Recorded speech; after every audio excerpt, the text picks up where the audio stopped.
আবহাওয়া অনুকূলে থাকায় চলতি মৌসুমে শরীয়তপুরের রোপা আমনের আশাতীত ফলন হয়েছে।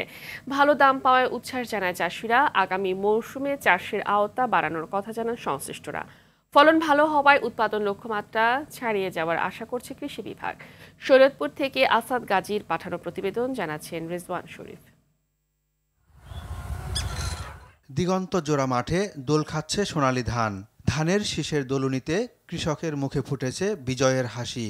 এরই মধ্যে ধান কাটা ও মাড়াইয়ে ব্যস্ত সময় পার করছেন কৃষক কৃষানীরা।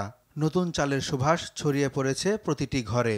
কৃষি সমৃদ্ধ জেলা শরীয়তপুরে এবার রূপা আমন সহ বিভিন্ন জাতের ধান চাষ হয়েছে। অনুকূল আবহাওয়া ও রোগবালাইয়ের আক্রমণ কম হওয়ায় ফলনও হয়েছে আশাতীত। এবছর জেলায় চাষের লক্ষ্যমাত্রা 14,300 হেক্টর ছাড়িয়ে আবাদ হয়েছে 15,470 হেক্টর।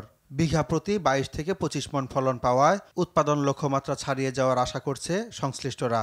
তবে বীজ, সার ও কীটনাশকের দাম বাড়তি হওয়ায় উৎপাদন খরচ বেড়েছে বলে জানায় অনেকে। আমাদের এবছর ধান আল্লাহ বাঁচাইলে ভালো হয়েছে। লোক পাই না লওয়ার জন্য এজন আমরা ড্যারেম দিয়ে পিঠা ধান লইতাছি। ধানের দাম একটু যদি সরকার বাড়ায় দিত। বৃষ্টি বেশি হয়েছে, আমরা যখন পিছিয়ে হয়েছি গা, এই যাত্রা করতে আমাকে একটু দেরি হয়েছে গা। সরকার যদি একটু আমাকে সারের দাম, ওষুধের দাম একটু কমায় দিত, তাইলে যেমন আমরা একটু ভালোভাবে করতে পারতাম। আবহাওয়া উপযোগী ধান চাষের পরামর্শ সহ সব রকম সহায়তা দেওয়ার কথা জানান এই কৃষি কর্মকর্তা। যত্ন পরিচর্যা এবং কারিগরি সহায়তা দিয়ে আসছি আমরা। তো পরবর্তীতে দেখা গেল যে মাঠে এখন আজকে আমরা এটার ক্রপ কাটিং করতেছি। তো আশানুরূপ ইনশাল্লাহ মোটামুটি ফলন ইনশাল্লাহ ভালো হবে। ভালো ফলন হয়েছে জানিয়ে আগামীতে উন্নত জাতের ধান চাষের আওতা বাড়াতে পদক্ষেপ নেয়ার কথা বলেন জেলা কৃষি কর্মকর্তা। এ পর্যন্ত আমাদের 90% ধান কর্তন করা হয়েছে।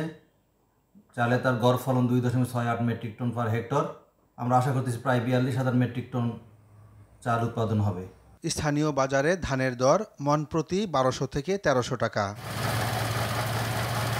রেজওয়ান শরীফ, RTV।